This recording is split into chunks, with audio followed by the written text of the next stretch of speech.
ਭਾਰਤ ਦੀ ਮੋਦੀ ਸਰਕਾਰ ਵੱਲੋਂ ਦੇਸ਼ ਦੇ ਕ੍ਰਿਮੀਨਲ ਜਸਟਿਸ ਸਿਸਟਮ ਅਤੇ ਟੈਲੀਕਾਮ ਕਾਨੂੰਨਾਂ ਵਿੱਚ ਵੱਡੇ ਬਦਲਾਅ ਕਰਦਿਆਂ ਨਵੇਂ ਵਿਵਾਦਿਤ ਕਾਨੂੰਨ ਪਾਸ ਕੀਤੇ ਗਏ ਹਨ। ਇਨ੍ਹਾਂ ਤਬਦੀਲੀਆਂ ਨਾਲ ਪੁਲਿਸ ਨੂੰ ਹੋਰ ਵੱਧ ਤਾਕਤਾਂ ਦਿੱਤੀਆਂ ਗਈਆਂ ਹਨ। ਜ਼ਿਕਰਯੋਗ ਹੈ ਕਿ ਪਹਿਲਾਂ ਹੀ ਭਾਰਤ ਦੀ ਪੁਲਿਸ ਅਤੇ ਸੁਰੱਖਿਆ ਫੋਰਸਿਸ ਮਨੁੱਖੀ ਹੱਕਾਂ ਦਾ ਘਾਣ ਕਰਨ ਲਈ ਵਿਸ਼ਵ ਪੱਧਰ ਤੇ ਬਦਨਾਮ ਹਨ। ਇਹ ਕਾਨੂੰਨ ਭਾਰਤ ਨੂੰ ਪੁਲਿਸ ਸਟੇਟ ਬਣਾਉਣ ਵੱਲ ਅਗਲਾ ਕਦਮ ਸਮਝੇ ਜਾ ਰਹੇ ਹਨ। ਅਸੀਂ ਇਸ ਵੀਡੀਓ ਵਿੱਚ ਕ੍ਰਿਮੀਨਲ ਜਸਟਿਸ ਸਿਸਟਮ ਦੀ ਗੱਲ ਕਰਾਂਗੇ। ਇਸ ਤੋਂ ਪਹਿਲਾਂ ਭਾਰਤ ਵਿੱਚ ਅੰਗਰੇਜ਼ਾਂ ਦਾ ਬਣਾਇਆ ਕ੍ਰਿਮੀਨਲ ਜਸਟਿਸ ਸਿਸਟਮ ਕੰਮ ਕਰਦਾ ਆ ਰਿਹਾ ਸੀ। ਇਸ ਲਈ Indian penal code, the code of criminal procedure ਅਤੇ ਦ ਇੰਡੀਅਨ ਐਵੀਡੈਂਸ ਐਕਟ ਨੂੰ ਵਰਤਿਆ ਜਾਂਦਾ ਸੀ।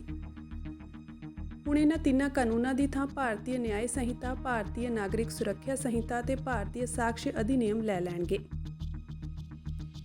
ਵਿਰੋਧੀ ਧਿਰ ਦੀ ਗੈਰ ਹਾਜ਼ਰੀ ਵਿੱਚ ਇਹਨਾਂ ਤਿੰਨਾਂ ਵਿਵਾਦਿਤ ਬਿੱਲਾਂ ਨੂੰ ਪਾਰਲੀਮੈਂਟ ਵਿੱਚ ਪਾਸ ਕਰਾਉਂਦਿਆਂ ਭਾਰਤ ਦੇ ਗ੍ਰਹਿ ਮੰਤਰੀ ਅਮਿਤ ਸ਼ਾਹ ਨੇ ਕਿਹਾ ਕਿ ਇਹ ਨਵੇਂ ਕਾਨੂੰਨ ਦੇਸ਼ ਦੇ ਨਾਗਰਿਕਾਂ ਨੂੰ ਬਸਤੀਵਾਦੀ ਸਮੇਂ ਦੀ ਸੋਚ ਅਤੇ ਉਸ ਦੇ ਚਿੰਨ੍ਹਾਂ ਤੋਂ ਮੁਕਤ ਕਰ ਦੇਣਗੇ।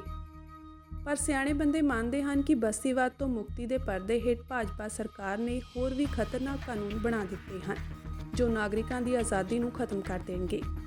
ਇਹ ਕਾਨੂੰਨ ਭਾਜਪਾ RSS ਦੇ ਹਿੰਦੁਸਤਾਨ ਦੇ ਨਿਸ਼ਾਨੇ ਮੁਤਾਬਕ ਘੜੇ ਲੱਗ ਰਹੇ ਹਨ।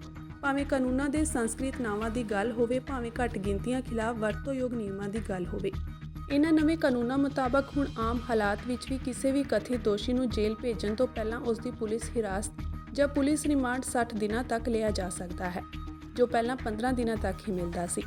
ਅਜਿਹੇ ਹਾਲਾਤ ਵਿੱਚ ਜ਼ਮਾਨਤ ਮਿਲਣ ਦਾ ਸਮਾਂ ਹੋਰ ਜ਼ਿਆਦਾ ਲੰਮਾ ਹੋ ਜਾਵੇਗਾ ਤੇ ਜ਼ਮਾਨਤ ਮਿਲਣੀ ਬਹੁਤ ਮੁਸ਼ਕਿਲ ਹੋ ਜਾਵੇਗੀ। ਭਾਰਤ ਵਿੱਚ ਪਹਿਲਾਂ ਹੀ ਜੇਲ੍ਹਾਂ ਅੰਦਰ 75% ਅਜਿਹੇ ਕੈਦੀ ਹਨ ਜਿਨ੍ਹਾਂ ਦਾ ਮੁਕੱਦਮਾ ਅਦਾਲਤ ਵਿੱਚ ਚੱਲ ਰਿਹਾ ਹੈ ਤੇ ਉਹ ਦੋਸ਼ੀ ਸਾਬਤ ਨਹੀਂ ਹੋਏ ਹਨ। ਭਾਰਤ ਦੇ ਸਿਸਟਮ ਵਿੱਚ ਜਿੱਥੇ ਪਹਿਲਾਂ ਹੀ ਘੱਟ ਗਿਣਤੀਆਂ ਨਾਲ ਕਾਨੂੰਨੀ ਪੱਖਪਾਤ ਹੁੰਦਾ ਹੈ, ਉੱਥੇ ਇਹ ਕਾਨੂੰਨ ਘੱਟ ਗਿਣਤੀਆਂ ਦੇ ਲੋਕਾਂ ਲਈ ਹੋਰ ਜ਼ਬਰਦਸਤ ਸੰਦ ਬਣੇਗਾ। ਭਾਰਤ ਵਿੱਚ ਪੁਲਿਸ ਹਿਰਾਸਤ ਦੌਰਾਨ ਅਣਮਨੁੱਖੀ ਤਸ਼ੱਦਦ ਤੋਂ ਸਾਰੀ ਦੁਨੀਆ ਵਾਕਫ ਹੈ। 2020 ਵਿੱਚ national campaign against torture NGO ਨੇ ਇੱਕ ਰਿਪੋਰਟ ਜਨਤਕ ਕੀਤੀ ਸੀ, ਜਿਸ ਮੁਤਾਬਕ ਭਾਰਤ ਅੰਦਰ ਹਰ ਦਿਨ 5 ਲੋਕ ਪੁਲਿਸ ਹਿਰਾਸਤ ਵਿੱਚ ਮਾਰ ਦਿੱਤੇ ਜਾਂਦੇ ਹਨ। ਸੈਡੀਸ਼ਨ ਭਾਵ ਦੇਸ਼ ਧਰੋਹ ਕਾਨੂੰਨ ਬਾਰੇ ਭਾਰਤ ਦੀ ਸੁਪਰੀਮ ਕੋਰਟ ਨੇ 2022 ਵਿੱਚ ਅਹਿਮ ਫੈਸਲਾ ਕਰਦਿਆਂ ਇਸ 154 ਸਾਲ ਪੁਰਾਣੇ ਕਾਨੂੰਨ ਦੀ ਵਰਤੋਂ ਤੇ ਰੋਕ ਲਗਾ ਦਿੱਤੀ ਸੀ। ਹਾਲਾਂਕਿ ਨਵੇਂ ਕਾਨੂੰਨ ਵਿੱਚ ਸੈਡੀਸ਼ਨ ਸ਼ਬਦ ਦੀ ਵਰਤੋਂ ਨਹੀਂ ਕੀਤੀ ਗਈ ਹੈ, ਪਰ ਮਾਹਰਾਂ ਦਾ ਕਹਿਣਾ ਹੈ ਕਿ ਸ਼ਬਦਾਂ ਦੇ ਹੇਰ-ਫੇਰ ਨਾਲ ਪੁਰਾਣੇ ਤੋਂ ਵੀ ਵੱਧ ਖਤਰਨਾਕ ਕਾਨੂੰਨ ਲਿਆਂਦਾ ਗਿਆ ਹੈ। ਭਾਰਤੀ ਨਾਗਰਿਕ ਸੁਰੱਖਿਆ ਸੰਹਿਤਾ ਵਿੱਚ ਸ਼ਾਮਿਲ ਹੈ ਕਿ ਭਾਰਤ ਦੀ ਪ੍ਰਭੂਸ਼ਤਾ ਜਾਂ ਏਕਤਾ ਅਤੇ ਅਖੰਡਤਾ ਨੂੰ ਖਤਰੇ ਲਈ 7 ਸਾਲ ਤੋਂ ਉਮਰ ਭਰ ਦੀ ਕੈਦ ਤੱਕ ਸਜ਼ਾ ਹੋਵੇਗੀ।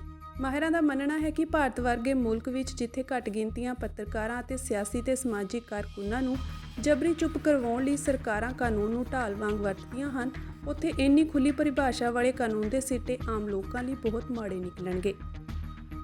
ਜਿੱਥੇ ਇਸ ਤੋਂ ਪਹਿਲਾਂ ਭਾਰਤ ਵਿੱਚ ਅੱਤਵਾਦ ਨਾਲ ਸੰਬੰਧਿਤ ਮਾਮਲਿਆਂ ਨੂੰ ਖਾਸ ਕਾਨੂੰਨ ਜਿਵੇਂ UAPA ਰਾਹੀਂ ਨਜਿੱਠਿਆ ਜਾਂਦਾ ਸੀ, ਪਰ ਹੁਣ ਆਮ ਪੀਨਲ ਕੋਡ ਵਿੱਚ ਹੀ ਅੱਤਵਾਦ ਨਾਲ ਸੰਬੰਧਿਤ ਮਾਮਲਿਆਂ ਨੂੰ ਸ਼ਾਮਿਲ ਕਰ ਲਿਆ ਗਿਆ ਹੈ। ਜਿੱਥੇ UAPA ਵਿੱਚ ਅੱਤਵਾਦ ਦੀ ਧਾਰਨਾ ਵਿੱਚ ਕਿਸੇ ਨੂੰ ਦੋਸ਼ੀ ਬਣਾਉਣ ਲਈ ਹਿੰਸਕ ਕਾਰਵਾਈ ਦਾ ਹੋਣਾ ਜ਼ਰੂਰੀ ਸੀ, ਪਰ ਨਵੇਂ ਕਾਨੂੰਨ ਮੁਤਾਬਕ ਕਿਸੇ ਸ਼ਾਂਤਮਈ ਕਾਰਵਾਈ ਲਈ ਵੀ ਕਿਸੇ ਨੂੰ ਅੱਤਵਾਦ ਅਧੀਨ ਕੈਦ ਕੀਤਾ ਜਾ ਸਕਦਾ ਹੈ ਜੇ ਉਹ ਕਾਰਵਾਈ ਭਾਰਤ ਦੀ ਪ੍ਰਭੂਸ਼ਤਾ, ਏਕਤਾ ਅਤੇ ਅਖੰਡਤਾ ਲਈ ਖਤਰਾ ਲੱਗੇ।